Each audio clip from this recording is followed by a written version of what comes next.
Je suis persuadé que le numérique n'est pas simplement l'addition d'une technique et d'une pédagogie, mais c'est aussi toute une somme d'imaginaire, de craintes parfois, d'idées vraies ou fausses, de ce qu'on pourrait appeler parfois de fantasmes et qui s'accumulent au cours des années.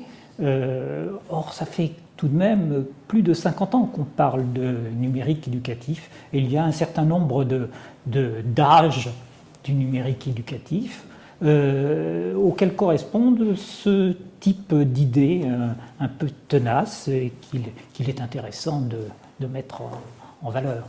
Tout a commencé dans les années 20 avec les behavioristes et la grande idée de l'époque, c'était la machine à enseigner. Ça s'est développé surtout à partir des années 60, notamment avec Skinner, qui avait inventé une machine à enseigner. Alors il en est resté quelque chose, et il en est resté d'abord une crainte, la crainte des enseignants de se voir remplacés par une machine.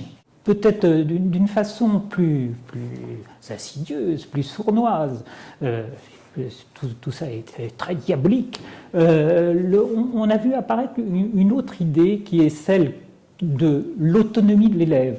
Idée d'une autonomie et de ce fait, idée de l'individualisation, c'est-à-dire qu'on pouvait individualiser la programmation de la machine pour qu'elle s'accorde au niveau et aux compétences de l'élève. Donc, idée d'individualisation, idée d'autonomie totale, c'est-à-dire sans le secours, sans le recours à l'enseignant, et ce sont des idées tenaces, à mon avis inexactes, mais qui durent encore aujourd'hui. Alors, dans les années 80, vous vous rappelez de ce plan français de l'année 1985, informatique pour tous. Alors, il faut faire attention aux mots, c'est-à-dire que la technique permet d'égaliser les niveaux de compétences. Devant la technique, l'élève, le mauvais élève ou le bon élève, l'élève issu de catégories favorisées ou celui qui est issu de milieux plus modestes, tout le monde est à égalité, alors même qu'aujourd'hui, de nombreuses études ont bien prouvé que ceux qui avaient déjà une culture numérique qui leur venait très souvent du milieu familial avait un avantage incontestable sur l'utilisation des outils par rapport aux catégories plus défavorisées.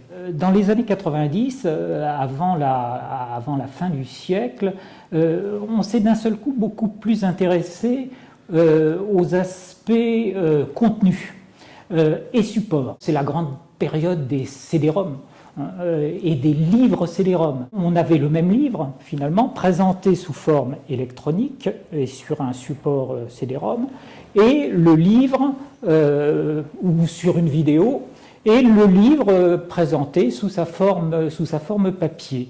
Alors là encore, il en est resté quelque chose, notamment l'idée que le numérique, excusez-moi de toujours employer ce mot, mais c'est bien pratique, le numérique était finalement un outil subsidiaire.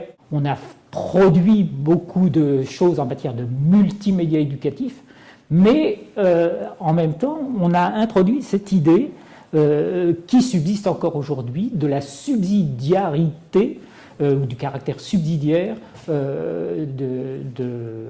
l'outil numérique.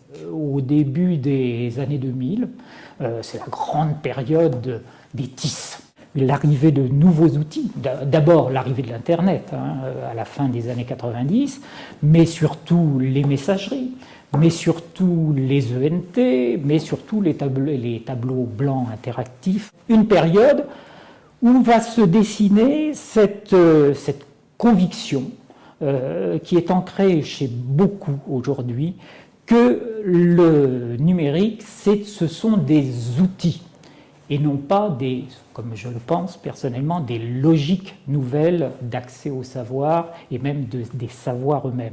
Et ce sont des outils effectivement subsidiaires, c'est-à-dire que ces outils étant tellement lourds à mettre en place, notamment les espaces numériques de travail, que le système d'enseignement peut fonctionner avec ces outils ou sans ces outils. Depuis 3 ou 4 ans, on a vu apparaître cette notion de numérique. Jusqu'ici, on parlait de TIS, on parlait de multimédia éducatif, on parlait d'informatique. Le numérique, lorsqu'on a commencé à en parler, c'est quelque chose qui recouvrait à la fois les technologies, bien sûr, les équipements, mais aussi les contenus, les ressources, mais aussi les modes d'apprentissage, mais aussi les pratiques d'enseignement, les pratiques pédagogiques. Ça posait un problème, parce que à partir du moment où on a cette vision et cette conception globale, il faut entrer dans une réflexion sur la validité des modèles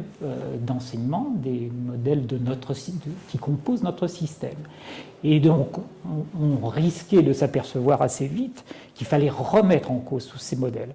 On a vu apparaître une tactique qui me rappelle toujours cette phrase que John Huston fait prononcer à un de ses personnages dans le film, le dernier de la liste. La plus belle ruse du diable, c'est d'avoir fait croire aux hommes que finalement il n'existait pas, et pourtant il existe. Eh bien, le numérique, on a inconsciemment, probablement, on a fait la même chose, c'est-à-dire on a dit il n'existe pas un numérique, il n'existe pas le problème majeur, à mon avis, des logiques du numérique, mais il existe des numériques.